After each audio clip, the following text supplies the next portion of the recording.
Radhe Radhe. Hello everyone, let's begin with a new episode. उसकी इस हरकत से जीविका काफ़ी ज़्यादा गुस्से और नाराज़गी के टोन में बोली, छोड़िए मुझे। पर विवेक ने उसे नहीं छोड़ा। इनफैक्ट जीविका के हाथों पर उसकी पकड़ और मजबूत हो गई। जीविका फिर से नाराज़गी में बोली, मैंने कहा छोड़िए मुझे। विवेक अब भी जीविका को हाथ नहीं छोड़ता, जिसकी वजह से जीविका को बहुत गुस्सा आता है। वह विवेक की तरफ गुस्से से देखते हुए बोली, अगर आप क्या चाहते हैं मैं भूखे पेट मर जाऊं? जीविका ने काफ़ी सीरियस टोन में कहा था। जीविका की ये बातें विवेक को बिल्कुल अच्छी नहीं लगी। वह जीविका पर चिल्लाते हुए गुस्से से बोला, जीविका। विवेक में यूं चिल्लाने से जीविका अंदर तक कांप गई। आज तक वह उसे इस तरह से पेश नहीं आया था। आज जीविका की बातों से हर्ट कर रही थी, इसलिए विवेक खुद पर कंट्रोल नहीं कर पाया। वहीं उसके इस बिहेवियर से जीविका की आंखों नम हो गई। वह वहाँ से जाने को हुई तो विवेक ने आहिस्ते से उसका हाथ थामकर उसे रोक लिया। जीविका ने भी जिद नहीं की और खुद को ढीला छोड़ दिया। विवेक जीविका के चेहरे को अपने हाथों में लेते हुए धीरे से बोला, ये आई एम सॉरी। तुम जानती हो ना, मैं तुम्हारे खिलाफ एक लफ्ज़ भी बर्दाश्त नहीं कर सकता। दोबारा अपने मुँह से ऐसे शब्द मत निकालना, वरना तुम मेरे गुस्से को बर्दाश्त नहीं कर पाओगी। जीविका अपनी टिमटिमाती नम आंखों से विवेक को ही देख रही थी। वह उसके चेहरे की तरफ देखते बोली, ये सब आपकी वजह से हुआ है। वे कहते हुए उसकी आंखों में आंसू की 2 बूंद भी गिर पड़ी थी। विवेक समझ गया, अगर उसने उसे चुप नहीं कराया तो उसके आंसू थमने से तो रहे, क्योंकि जीविका जब रोती है तो उसके आंसू बिल्कुल पानी की तरह बहते हैं। विवेक उसके आंसू को साफ करते हुए बोला, पहले तो तुम ये रोना बंद करो। इतनी छोटी सी बात पर कोई रोता है क्या? विवेक की इस बात पर जीविका उसे घूरते हुए अपनी रोदरू आवाज़ में बोली, आपकी बात छोटी लग रही है। हाँ, मतलब आपको मेरे भूखे होने या ना होने से कोई मतलब नहीं है। इससे पहले कि जीविका कुछ कहती, विवेक उसके होठों पर उंगली रखते हुए बोला, श्श, पहले शांत हो जाओ। पहले खाना, उसके बाद सारी बातें, ओके? जीविका किसी अच्छे बच्चे की तरह हाँ में सिर हिलाती है, क्योंकि अब उससे ये भूख बर्दाश्त से बाहर हो रही थी। विवेक ने जीविका के लिए ढेर सारा लंच सर्व किया और उसे अपने हाथों से खिलाने लगा।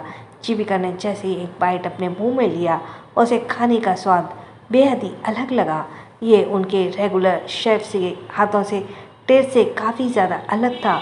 उसने अपनेपन का स्वाद था। जीविका खाना खाते हुए विवेक की तरफ एकदम से देखने लगी। विवेक उसे दूसरी बाइट खिलाते हुए बोला, क्या हुआ, खाना पसंद नहीं आया? जीविका यकायक विवेक की तरफ देखते हुए बोली, क्या ये आपने बनाया है? विवेक उसे तीसरी बाइट खिलाते हुए बोला, अब तुम्हें बनाने का इससे बेस्ट ऑप्शन मुझे दूसरा कोई नज़र नहीं आया। विवेक के इस स्वीट जेस्चर पर जीविका का फेस पर एक बड़ी सी स्माइल आ जाती है। वह उसकी तरफ फिक्र भरी आंखों से देखते हुए बोली, आपने लंच किया? विवेक जीविका को खिलाते हुए नाम में सिर हिला देता है। जीविका एक बाइट लेकर विवेक की तरफ बढ़ा देती है। विवेक उसके हाथों को पकड़कर खाना अपने मुंह में डाल लेता है। साथ ही जीविका की उंगलियों को हल्का सा बाइट भी कर देता है, जिसे जीविका उसे घूर कर देखती है और कहती है, आप कभी सुधरेंगे नहीं। विवेक उसकी तरफ अपनी एक आई विंक करते हुए बोला, मेरा ऐसा कोई इरादा नहीं है। दोनों इसी तरह एक दूसरे की नोक झोंक करते हुए लंच करते हैं। विवेक काम की वजह से काफ़ी थक गया था, इसलिए वह वहीं जीविका को अपनी बाहों में लेकर नींद के आगोश में चला गया। शाम का वक्त। चेतन दादाजी अनिल जी के साथ अपने किसी काम से बाहर जाने वाले थे। उनके साथ यक्षित और युवान भी चलने वाला था। यक्षित को अब तक नैतिक राजवंश के इरादों का कुछ खास पता नहीं चल पाया था। उसे अब तक वो रीज़न नहीं मिला पाया था कि वह उसकी फैमिली को क्यों टारगेट कर रहा है। पर यह अटैक करने की कोशिश क्यों की? सवाल यक्षित के मन में आने जायज़ था, क्योंकि नैतिक राजवंश और उसका दूर दूर तक कोई कनेक्शन नहीं था।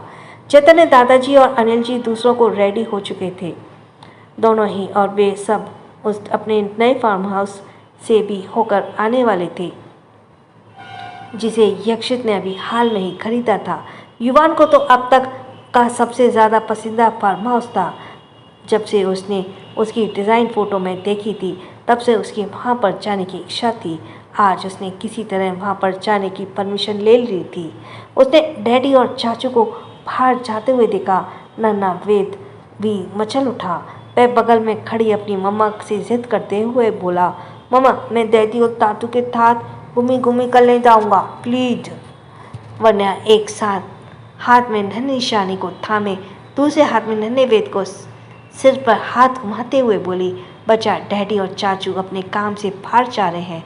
जब आप बड़े हो जाएंगे तो आप भी ऐसे ही उनके साथ घूमी घूमी करने जाएंगे। नन्हा वेद मासूमियत से बोला, पर मम्मा आप भी तो कहते हो ना कि बिग बॉय हो गया हूँ। वरना अपने बेटे को सिर पर प्यार से हाथ फेरते हुए बोली, हाँ पर पूरी तरह से बिग बॉय नहीं बने हो बेटा। अभी डैडी और चाचू के साथ घूमी घूमी करने के लिए आप बहुत छोटे हो। जीविका और विवेक भी वहाँ पर आ जाते हैं। विवेक वेद को अपनी गोद में लेकर बोला, क्या हुआ बेबी, आप मम्मा को क्या बता रहे हो? नन्हा वेद अपने चाचू के चेहरे की तरफ देखते हुए बोला, तातू मुझे डैडी और तातू के साथ घूमी घूमी करने जाना है।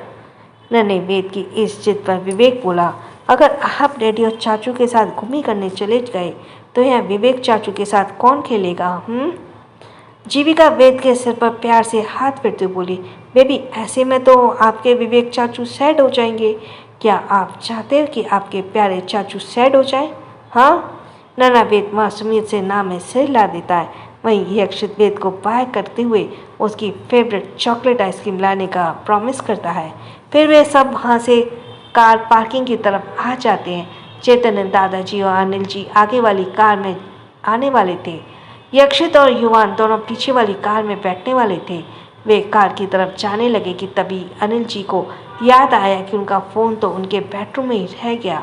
वो अपने फ़ोन लेने वापस अपने कमरे की तरफ जाने लगे। वरना उन्हें रोकते बोली, पापा आप यहीं रुकिए, मैं किसी सर्वेंट को भेजती हूँ।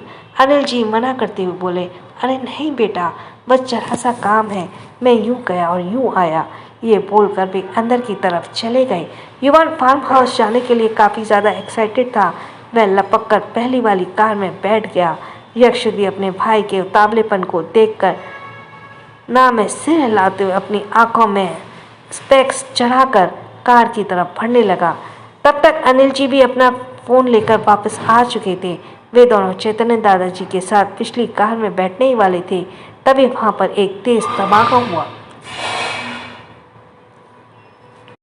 Sorry for the disturbance. जब वो दोनों पीछे बैठने वाले थे, चैतन्य जी और अनिल जी सोई, एक बहुत बड़ा धमाका हुआ। वन्या ने अपने डर की परवाह न करते हुए अपने दोनों बच्चों को अपने सीने से चिपकाए हुए था। वहीं जीविका भी इस धमाके से काफ़ी ज़्यादा डरी हुई थी। विवेक ने उसे अपनी बाहों में थामा हुआ था। वहाँ पर पूरा एरिया धुआं धुआं हो चुका था। 5-10 मिनट बाद जब वहाँ पर धुआं थोड़ा क्लियर हुआ तो उसकी आंखें हैरानी से बड़ी हो गई, क्योंकि पहली कार जिसमें यक्षित और युवान बैठे हुए थे, उनके चिथड़े उड़ चुके थे। ये देखकर सबका दिल घबरा गया, क्योंकि इस कार में तो यक्षित और युवान बैठे थे। नन्हा वेद रोते हुए बोला, मम्मा डैडी और तातू। वन्या दौड़ते हुए उस कार की तरफ बढ़ने लगी जहाँ पर अभी अभी ब्लास्टिंग हुई थी। विवेक समझ पा रहा था कि ये वक्त इमोशनल होने का नहीं है। उसने वन्या को बाहर जाने से रोक लिया और जीविका को इशारे से वन्या और बच्चों को संभालने का इशारा दिया। विवेक ने जीविका से वन्या को संभालने के लिए बोलते हुए विवेक ने चैतन्य दादाजी और अनिल जी को भी कार से दूर करवा दिया, क्योंकि अभी भी वहाँ पर कुछ भी हो सकता था। विवेक ने आस्तिक को तुरंत कॉल करके वहाँ पर बुलाया।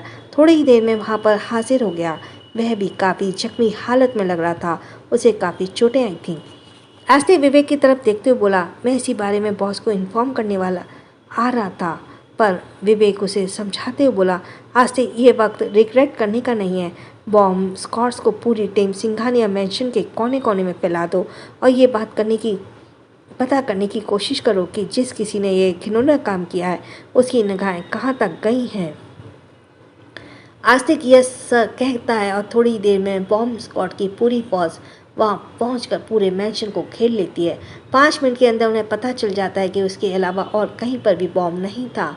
सभी दौड़कर यक्षित की कार के पास आते हैं। विवेक ने उसी वक्त एम्बुलेंस को भी कॉल कर दिया था। चेतन, दादाजी, अनिल जी और विवेक कार के पास अपने दिल की हथेली पर रखकर आगे बढ़ते हैं। अंदर की हालत देखकर तीनों की हालत खराब हो जाती है। यक्षित से ज़्यादा युवान को चोट लगी थी। यक्षित तो कार के एंटर भी नहीं हो पाया था और युवान कार के बेहद करीब था। एम्बुलेंस आकर जल्दी से उन्हें हॉस्पिटल लेकर जाती है।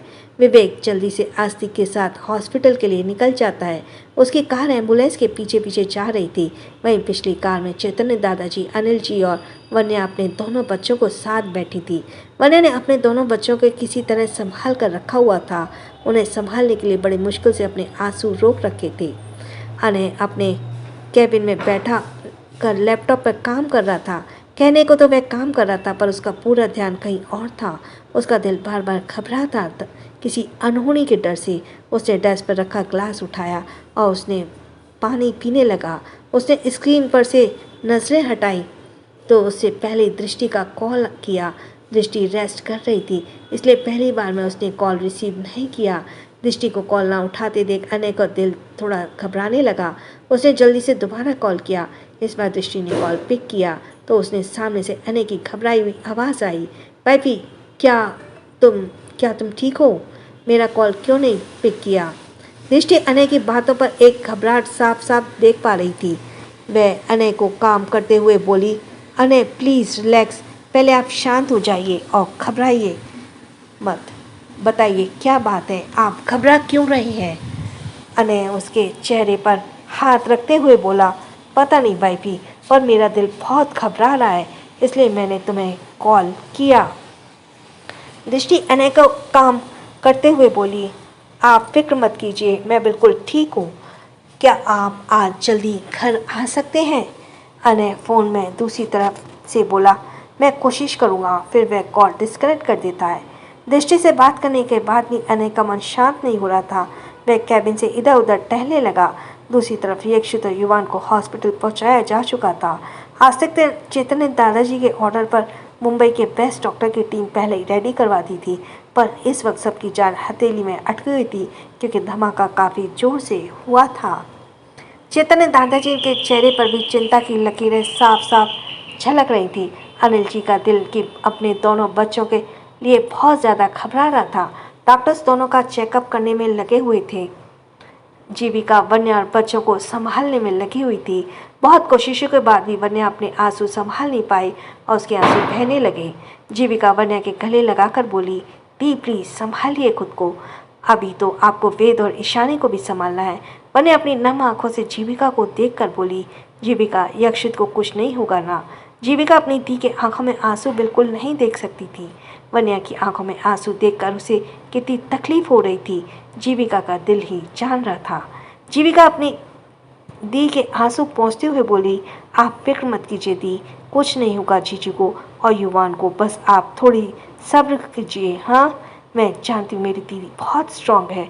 इसके साथ ही जीविका भी वन्या से दूर चली जाती है क्योंकि अपनी दी की ये हालत देखकर वह जीविका का दिल छलनी हो रहा था। विवेक जो एक कोने में खड़ा था, जीविका उसके पास चली गई। विवेक के चेहरे में इस वक्त काफ़ी ज़्यादा कठोर एक्सप्रेशन थे। विवेक ने एक नज़र अपने बगल में जीविका की तरफ देखा। जीविका एकदम से उसके सीने से लग जाती है। उसके भी आंखों में आंसू बह रहे थे। जीविका अपनी नम आंखों से विवेक की फिक्र भरे चेहरे की तरफ देखते हुए बोली, ये क्या हो गया विवेक? अभी थोड़ी देर पहले तो हम हंस रहे थे, खेल रहे थे, फिर अब? जीजू ठीक तो हो जाएंगे ना? मैंने दी से कहा है कि उन्हें कुछ नहीं होगा। विवेक जीविका को अपने सीने से लगाते हुए बोला, पहले तुम शांत हो जाओ, ऐसे एक्सप्रेशन होने से कुछ नहीं होने वाला। इमोशनल होने से हमें सब्र से काम लेना होगा, अभी तो हमें उनको संभालना है। जीविका विवेक की आंखों में देखते हुए बोली, सब ठीक हो जाएगा। विवेक जीविका को शांत करते हुए उसे वन्या के पास भेज देता है और खुद अनिल जी को चैतन्य दादाजी के पास चला जाता है। इस वक्त उन दोनों को संभाल कर बेहद जरूरी था। वह दोनों के कंधों पर हाथ रखते हुए बोला, दादाजी, अंकल जी, प्लीज़ संभालिए खुद को। और थैंक्स फॉर लिसनिंग। छोटों को प्यार, बड़ों को सम्मान, राधे राधे।